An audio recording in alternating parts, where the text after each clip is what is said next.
What's good with YouTube? You already know Big Flacco with a convict's perspective, and I'm smashing, dashing, sliding on through with a whole lot of energy, man. So please hit the like, subscribe, comment, do all those things to help support this channel, and hit that bell notification for future fire content.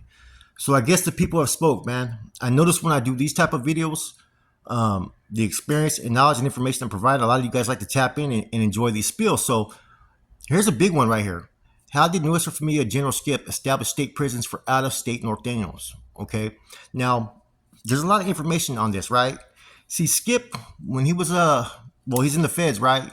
He elected to write a lot of different histories and educational programs and phases, right?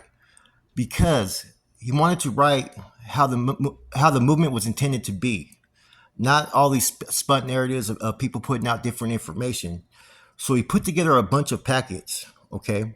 Now, there was one other person that wrote an educational thing. Well, there's been a couple, right? But in regards to the January 22nd Nuestra filter, there's one that Rico wrote, which was good, but Skip didn't want to give spark to any ideas that people maybe, misinterpreting or pushing the NR movement again or any of that.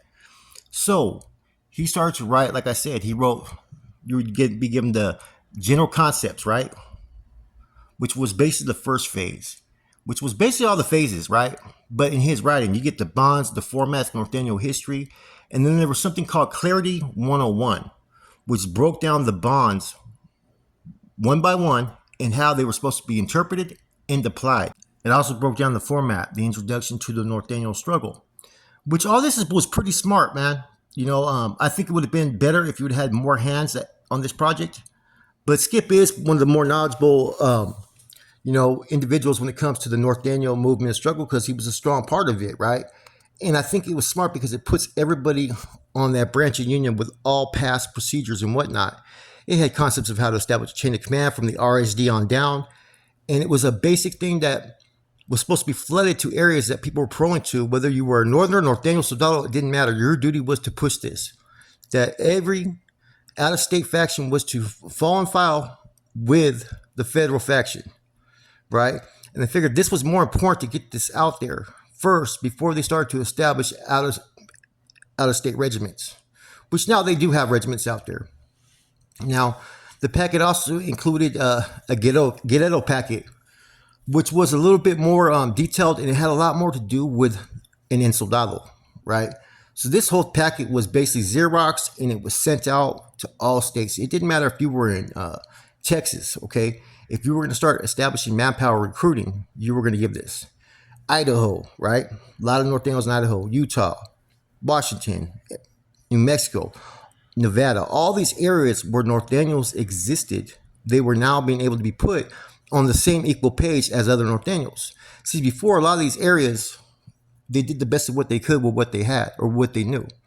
And every one of these areas also had California state Norteños in it, right?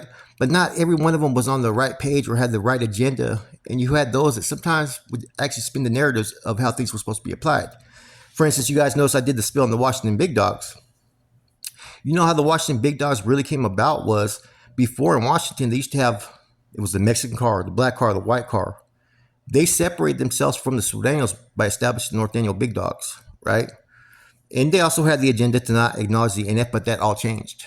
You know what I'm saying? There was a lot of processes that went into that, there's a couple people that had remarks on them that told and whatnot, part of the Big Dogs, and there were some that didn't know what to do. And it was one day when a bunch of individuals hit that yard, they basically put all the Big Dogs against the fence and said, either you're going to get with us or you're going to go against us. And now this happened, like I said, in other states, they start to establish the same thing. And basically everybody eventually gets plugged in with the feds. You send more people out, the communication starts, more soldados come back, right? They now know where they fall and file. So now you have Norteños in almost every state, and they're growing. Now they're not the size of the Sureños are out of state, but they're actually getting educated on a level that's equal with almost the California factions now, especially even more so because they're putting strict, rigorous guidelines to what they're applying. And so what happened from there is, say, people that were pro on Northerners or even ensoldados, they pro to Texas, they pro to Arizona, they pro to Nevada, right? There's some homeboys, there's some hoods in various different areas, right? That go to the county jail, that even go into the juvenile detention facilities, right? They were flooding this information, these packets. Everyone was supposed to learn this, right? They're supposed to be educated and get a grasp and understanding, because that they wanted everybody, including the California state Nortenos, they wanted everybody to do the movement how it was intended to do from the beginning. And this gave them all the information they needed, how to establish a chain of command, right? What a household's agendas were, how to apply the bonds, what the format was for.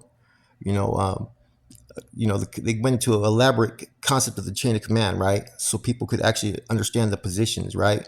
And it gave them every single angle that they needed, right, to survive and plant a flag for the Norteño household in any prison. So it was now almost like bond number 9, and anybody that understands bond 9, that branch of the union, right, is basically your branch of the union, which means you're a branch of what's expected from your movement. Therefore, every household could function on the same level. This was on a federal level.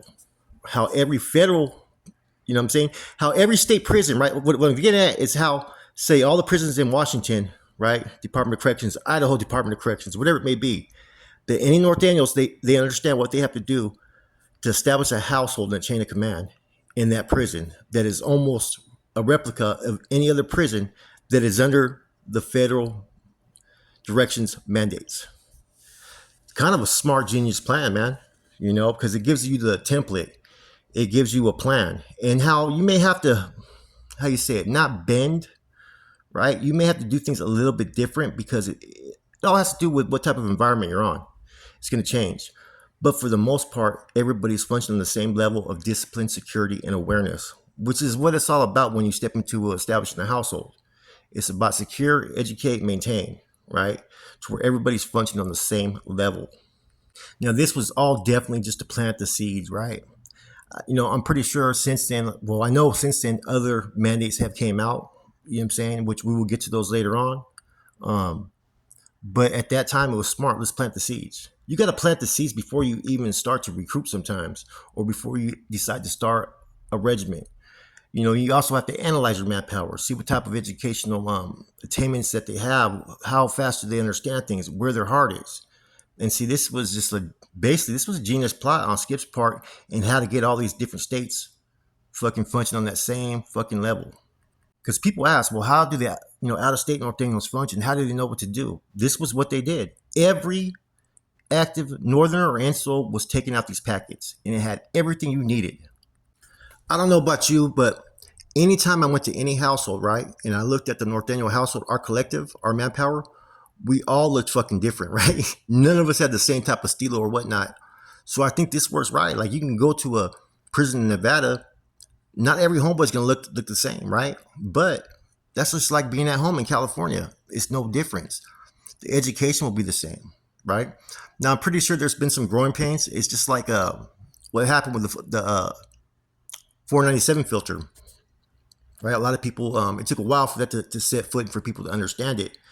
And believe it or not, inside this packet, there is a 497 filter, right? Now, I think the Clarity 101 is fucking, if I was active, right, I think that's the shit that he did that. That's important because when they pushed the bonds the first time, a lot of people were misconstruing them, they were misinterpreting them, and they weren't applying them for their use. That right there is necessary because anybody that's a well-seasoned, versed, and educated, right, Norteño soldado, right, you could be smart, sharp, and intelligent, right, but there's only one way in which the bonds and format really apply. Well, more so the bonds. It's in black and white. There's no manipulating them. There's no spinning the narrative. There's no doing any of that. It's facts. It's in black and white, word for word, how they apply. And back in the days, there was a lot of people who used to try to misinterpret them. So the Clarity 101, I think that pretty much pushes any chance for anybody to try to misconstrue it. The only thing they probably have to do further is to understand how are they gonna combat when people go rogue or in the SNY groups, because let's just keep it real. People, no matter what, are always going to be dropping out and laying it down. You know what I'm saying? I think less so in the feds, right? More so probably in the state. But in any event, it's going to happen. I know people that run into homeboys out of state all the time, right? And they're homegrown, right? And they ask them, who are you guys under? And they say the feds. right? And they give a complete breakdown of everything that they understand and know. And from my understanding, it isn't the out of state Nortenos are far behind anymore. It's that they're all up to par. You got to remember, this stuff was being sent out like over 13, 14 years ago. Think about how much now they're on that equal playing field, right? Of understanding, of comprehending the ideologies of what they are supposed to do and what they represent. Before, they just represent what they represent because it's just how it was. Hoods got out of state from a variety of reasons, as I've just explained before. But back then, there was either a lack of or no education at all. All they knew was fucking 1-4, weather bird, red hat, and that's it. Let's get to it. you know? And in some places, they were going against what the Norteño struggle is about, not being dictated by no other groups. They were going into the, Mexican cars and whatnot in different states. And since then, that's all changed. They're their own car. Hope you guys enjoyed this spill. I'm gonna stick to this type of format here and there. I'll have different videos too, interviews and whatnot. But I know I got a lot of stories, man, on a lot of these C's, right? On a lot of things that they did from a lot of individuals. There may be a few things that maybe they prefer I don't put out there from time to time, but I think I know what I should and what I could, what I'm saying, without having a detrimental effect on the fellas. With that said, it's your boy Flacco, Converse Perspective. I'm gone.